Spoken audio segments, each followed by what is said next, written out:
நம்ம ப்ரீவியஸ் வீடியோட கண்டினியூட்டியாக இப்போயும் நம்ம 10 மினிட்ஸ் பிரேக்ஃபாஸ்ட் பண்ண போகிறோம். ப்ரீவியஸ் வீடியோவில் 2 டிஷ் பண்ணோம். அதே மாதிரி இந்த வீடியோவில் 2 டிஷ் பண்ண போகிறோம்.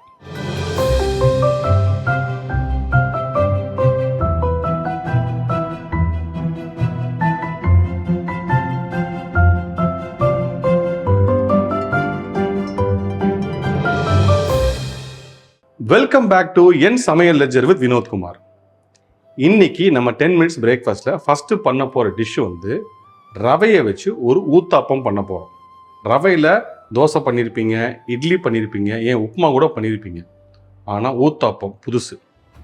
இந்த ஊத்தாப்பத்தில் நம்ம வெங்காயம், தக்காளி, கொத்தமல்லி இது மாதிரி நிறைய இன்க்ரீடியன்ஸ் போட்டு ஒரு டேஸ்டியான டிஷ்ஷு பண்ண போகிறோம்.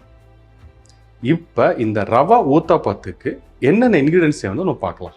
ரவை 1 கப்பு, தயிர், வெங்காயம், தக்காளி, கேரட், இஞ்சி, ஜீரகம், பச்சை மிளகா, கருவேப்பிலை, கொத்தமல்லி, உப்பு, கடலெண்ணெய். இந்த ஊத்தாப்பம் பண்ணுறது ரொம்ப ஈஸி. அசம்பிளிங் ப்ராசஸ் தான். அது ஒரு 2-3 நிமிஷம். அதுக்கப்புறம் ஊத்தாப்பம் ஊற்ற ஆரம்பிக்கலாம். இந்த ரவை இல்லையா, ரவை வந்து நான் 1 கப் எடுத்திருக்கேன். சின்ன கப்பு தான். உங்களுக்கு எந்த அளவுக்கு தேவையோ அந்த அளவுக்கு எடுத்துக்கலாம். இந்த ரவையை வந்து நான் வந்து இப்போ தயிரில் மிக்ஸ் பண்ண போகிறேன்.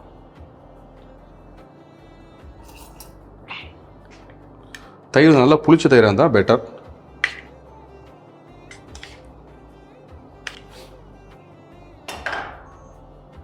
இந்த தயிரை போட்டு கொஞ்சம் மிக்ஸ் பண்ணுங்கள். இந்த தயிரோடையே இந்த ஊத்தாப்பத்துக்கு தேவையான உப்பு போட்டுக்கோங்க.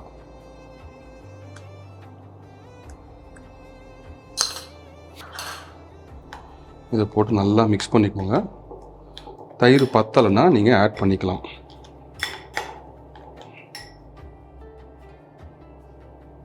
இதுக்கப்புறம் நம்ம தண்ணியும் மிக்ஸ் பண்ண போகிறோம். ஸோ தயிருக்கு ரொம்ப பெர்ஃபெக்டெல்லாம் நீங்கள் அளவு பார்க்க வேணாம். ஒரு ஊற்றுற கன்சிஸ்டன்சி, ஊத்தாப்பம் ஊற்றுற கன்சிஸ்டன்சி இருந்தால் போதும். ஸோ தயிரை ஊற்றிட்டு உப்பும் போட்டோம். இது மாதிரி மிக்ஸ் பண்ணிவிட்டு ஒரு 2 நிமிஷம் வெயிட் பண்ணுங்க. அப்போ தான் அந்த ரவை இருக்கு இல்லையா, ரவை வந்து நல்லா பிரிஞ்சு ஒரு மாதிரி அந்த தயிரோட நல்லா பிளெண்ட் ஆகும். ஒரு 2 நிமிஷம் தான், ரொம்ப நேரம்லாம் கிடையாது. அதை அப்படியே விட்டுருங்க. வேணும்னா கொஞ்சம் தண்ணி கூட மிக்ஸ் பண்ணிக்கணும்.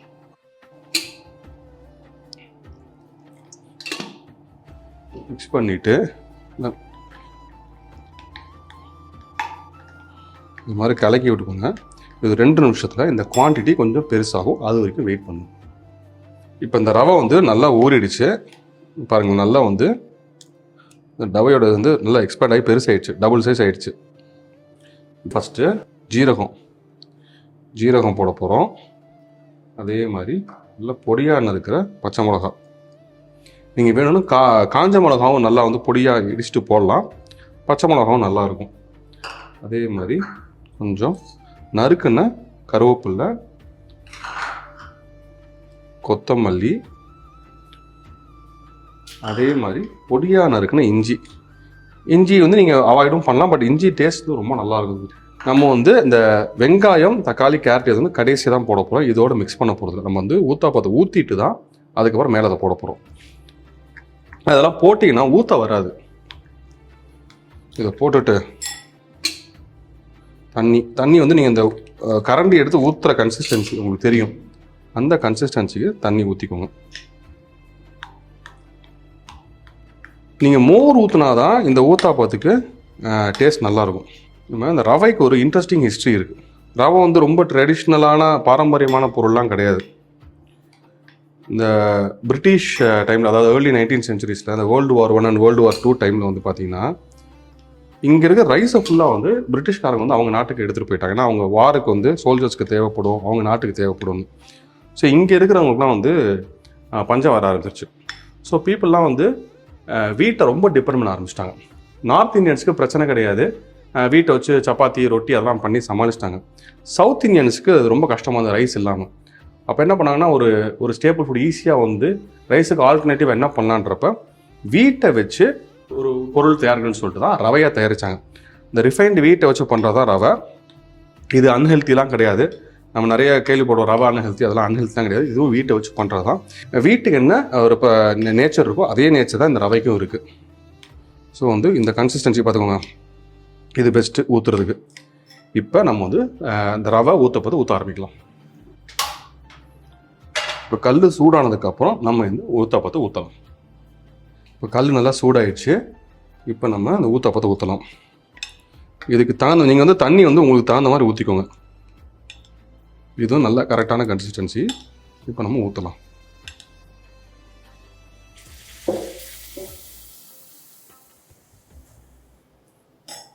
இதுக்கு மேலே வெங்காயம், தக்காளி, கேரட்டு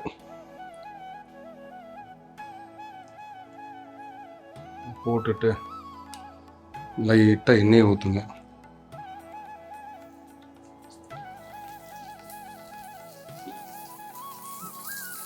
இது 2 பக்கமும் திருப்பி போடலாம், இல்லைனா மூடியும் வைக்கலாம். எல்லாமே கரெக்டாக வரும்.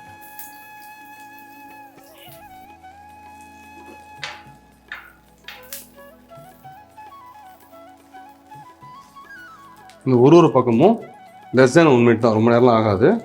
ஒரு பக்கம் வெந்துருச்சு. இதை அப்படியே திருப்பி போடுங்க.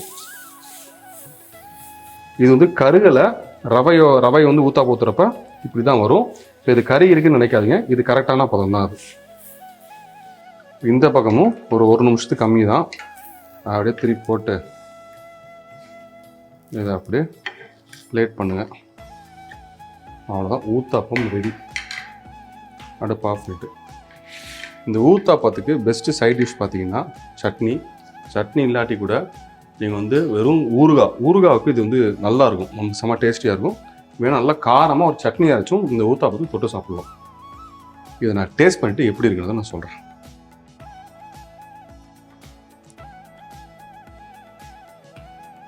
ஆஹா, ரொம்ப அற்புதமாக இருக்குது. இந்த ரவையோட மொறுமொறுப்பு, இந்த தயிரோட புளிப்பு, இந்த காய்கறி ரொம்ப சிம்பிள் இன்க்ரீடியன்ஸ் தான், செம்ம டேஸ்டியாக இருக்குது. இந்த சிம்பிள் இன்க்ரீடியன்ஸில் எவ்வளோ டேஸ்ட்டாக நீங்கள் ஆச்சரியப்படுவீங்க. நீங்கள் செஞ்சு பாருங்கள், அவ்வளோ டேஸ்டியாக இருக்குது. இப்போ நம்ம இதே மாதிரி அடுத்த 10 மினிட்ஸ் பிரேக்ஃபாஸ்ட் வீடியோவை பண்ண ஆரம்பிக்கலாம். இப்போ நம்ம அடுத்தது 10 மினிட்ஸ் பிரேக்ஃபாஸ்ட் ரெசிபியில் பார்க்க போகிற டிஷ் வந்து கடலை மாவு வச்சு ஒரு தோசை. இன்க்ரீடியன்ஸ் சிம்பிள், ப்ராசஸும் சிம்பிள், ஆனால் டேஸ்ட்டு பட்டையை கிளப்பும். இப்போ இந்த கடலை மாவு தோசைக்கு என்னென்ன பொருட்கள் தேவைன்னு நம்ம பார்க்கலாம். கடலை மாவு 1 கப்பு, வெங்காயம், தக்காளி, கேரட், இஞ்சி, பச்சை மிளகா, கொத்தமல்லி, கருவேப்பிலை, ஜீரகம், மஞ்சத்தூள், உப்பு, கடலெண்ணெய். இப்போ இந்த கடலை மாவு தோசைக்கு என்ன பொருட்கள் தேவைன்னு பார்த்துட்டோம். இப்போ தான் பண்ண ஆரம்பிக்கலாம். நம்ம ப்ரீவியஸ் ரெசிபி மாதிரி தான், அதாவது அந்த ரவா ஊத்தாப்பம் பண்ணோம் இல்லையா, அதே ரெசிபி மாதிரி தான். ஊற்றுறது ரொம்ப ஈஸி, அசம்பிளிங் டைம் மட்டும்தான். அதுவுமே 2-3 நிமிஷம் தான் ஆகும். இப்போ கடலை மாவு வந்து உங்களுக்கு எவ்வளோ தேவையோ ஊற்றிக்கோங்க. ரஃப்லி வந்து இந்த ஒரு டேபிள் ஸ்பூன் கடலை மாவில் ஈஸியாக ஒரு 1.5 ஸ்பூன் கடலை மாவில் ஈஸியாக ஒரு தோசை ஊற்றலாம். ஸோ நான் வந்து ஒரு 2 தோசை ஊற்றுற அளவுக்கு மாவு எடுத்திருக்கேன். இந்த தோசைக்கு தேவையான உப்பு, மஞ்சத்தூள், ஜீரகம், இந்த பச்சை மிளகா எவ்வளோ பொடியாக இருக்கணும் நறுக்குங்க. கொஞ்சம் கருவேப்பிலை, கொத்தமல்லி, அதே மாதிரி பொடியாக நறுக்குன இஞ்சி. இதெல்லாம் மிக்ஸ் பண்ணிவிட்டு கடைசியில் நம்ம வந்து வெங்காயம், தக்காளியெல்லாம் போட்டுக்கலாம். இது வந்து கொஞ்சம் கொஞ்சமாக தண்ணி ஊற்றி பண்ணுங்கள், இல்லைன்னா கடலை மாவு வந்து கெட்டிடும். அப்புறம் வந்து மிக்ஸ் பண்ணுறது கொஞ்சம் கஷ்டமாயிடும். அப்புறம் ஊற்றுறப்ப கம்ஃபர்டபுளாக இருக்காது, அங்கங்கே கெட்டியாக இருக்கும். ஸோ கொஞ்சமாக தண்ணி ஊற்றிட்டு இதை நல்லா மிக்ஸ் பண்ணிக்கோங்க. இது எப்படி எந்த அளவு கன்சிஸ்டன்சியில் மிக்ஸ் பண்ணணும்னா, பஜ்ஜி மாவு மிக்ஸ் பண்ணுறோம் இல்லையா, அதோட கொஞ்சம் தண்ணியாக இருக்கணும். இதில் என்னென்னா, இது ரொம்ப நேரம் வந்து நீங்கள் வந்து பண்ணிவிட்டு ஊற வச்சிங்கன்னா அப்புறம் நல்லா இருக்காது. இதை மிக்ஸ் பண்ணிவிட்டு உடனே ஊற்றிக்கலாம். உங்களுக்கு வேணும்னா இதில் தயிர் கூட சேர்க்கலாம், அதுவும் நல்லா தான் இருக்கும். உங்களுக்கு புளிப்பு தேவைன்னா தாராளமாக தயிர் சேர்க்கலாம். இதில் இன்னொரு அடிஷன்லாம் கூட பண்ணலாம். தக்காளி அரைச்சி ஊற்றலாம், அதெல்லாம் செம்ம டேஸ்ட்டாக இருக்கும். அந்த கடலை மாவை நல்லா மிக்ஸ் பண்ணியாச்சு. இதோட கொஞ்சம் பொடியாக நறுக்கிற வெங்காயம், ரொம்ப போட்டுறாதீங்க, தோசை ஊற்ற வராது. கொஞ்சம் வெங்காயம், அதே மாதிரி தக்காளி பொடியாக நறுக்குது கொஞ்சம், அவ்வளோதான். இந்த மாவு கன்சிஸ்டன்சி இதுதான். இந்த தோசை ஊற்றுற அளவுக்கு இருக்கணும். ரொம்ப திக்காக இருந்தால் நல்லா இருக்காது, ரொம்ப தண்ணியாக இருந்தாலும் தோசை ஊற்ற வராது, எடுக்கவும் வராது. ஸோ இதுதான் கரெக்டான கன்சிஸ்டன்சி. இப்போ நம்ம தோசை ஊற்ற ஆரம்பிக்கலாம். இப்போ நம்ம அடுப்பு ஆன் பண்ணிக்கலாம். அடுப்பு ஆன் பண்ணிவிட்டு கல் சூடாக வரைக்கும் வெயிட் பண்ணுங்கள். கல் வந்து சூடாகாமல் ஊற்றுனீங்கன்னா தோசையாக வராது, உப்புமாவாக தான் வரும். கடலை மாவுக்கு ஒரு பெரிய ஹிஸ்ட்ரியே இருக்குது. ஒரு காலத்தில் வந்து கடலை மாவு வந்து ரெகுலராக ஃபுட்டாக யூஸ் பண்ணியிருக்காங்க. இதில் வந்து நிறைய ப்ரோட்டீன் இருக்குது, நல்லா பசி தாங்கும். ரொம்ப ட்ராவலிங்க்கு வந்து லாங் ட்ராவல்லாம் பண்ணுறப்ப அந்த கடலை மாவு வச்சு டிஷ்ஷஸ் பண்ணியிருக்காங்க, உருண்டை பண்ணி யூஸ் பண்ணியிருக்காங்க. இதனால் சீக்கிரம் கெடாது, ட்ராவலிங்லாம் யூஸ்ஃபுல்லாக இருக்கும். ஆனால் ஓவர் பீரியட் ஆஃப் டைம் என்ன ஆகிடுச்சுன்னா இதில் நிறைய மெடிசனல் பெனிஃபிட்ஸும் இருக்குது. கடலை மாவு ஃபுட்டுன்றதை மறந்துட்டு இது ஸ்கின் கேர் ப்ராடக்டை யூஸ் பண்ண ஆரம்பிச்சிட்டாங்க. ஆயுர்வேதாலாம் கடலை மாவுக்கு வந்து ஒரு ஸ்பெஷல் இடமே இருக்குது. இது வந்து நல்லா வந்து ஸ்கின் ஒயிட்டனிங்க்கு வந்து ஸ்கின் கிளென்சிங்க்கும் கடலை மாவு யூஸ் பண்ண ஆரம்பிச்சிருக்காங்க. அதுக்கப்புறம் கடலை மாவு ஒரு ஃபுட்டுன்றதே மறந்துட்டாங்க. அதுக்கப்புறம் 200-300 வருஷமாக தான் இதை ரிவைவ் பண்ணி திருப்பி ஃபுட்டுக்கு யூஸ் பண்ண ஆரம்பிச்சிருக்கோம். கடலை மாவில் ஸ்வீட்டும் பண்ணலாம், சேவரிஸும் பண்ணலாம். ஏன்னா இந்த காராச்சேவு, மிக்சர், இதுக்கெல்லாம் கடலை மாவு ரொம்ப முக்கியம். அதோட ஸ்பெஷல் ஐட்டம் என்னென்னா நம்ம எல்லாருக்கும் பிடிச்ச மைசூர் பாக்கு. அந்த மைசூர் பாக்குக்கு கடலை மாவு தான் பேஸே. அதை வச்சு தான் அந்த மைசூர் பாக்கே பண்ணுறோம். நம்ம இன்றைக்கி அதை வச்சு ஒரு தோசை பண்ண போகிறோம். செம்ம டேஸ்டியாக இருக்கும். இப்போ கல் சூடாகிடுச்சு, தோசை ஊற்ற ஆரம்பிக்கலாம்.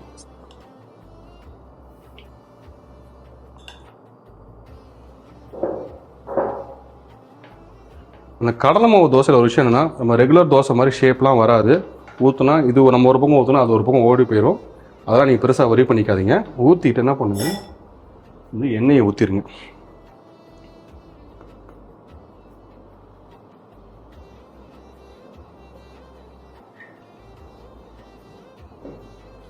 இது வந்து 1 நிமிஷத்துக்கு கம்மியாக தான் தேவைப்படும் ஒரு பக்கம் வேகிறதுக்கு. அது வரைக்கும் கொஞ்சம் வெயிட் பண்ணுங்கள்.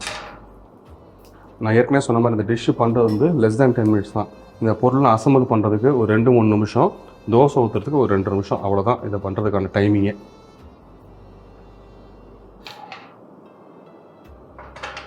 ஒரு பக்கம் வெந்துருச்சு, இதை திருப்பி போடலாம்.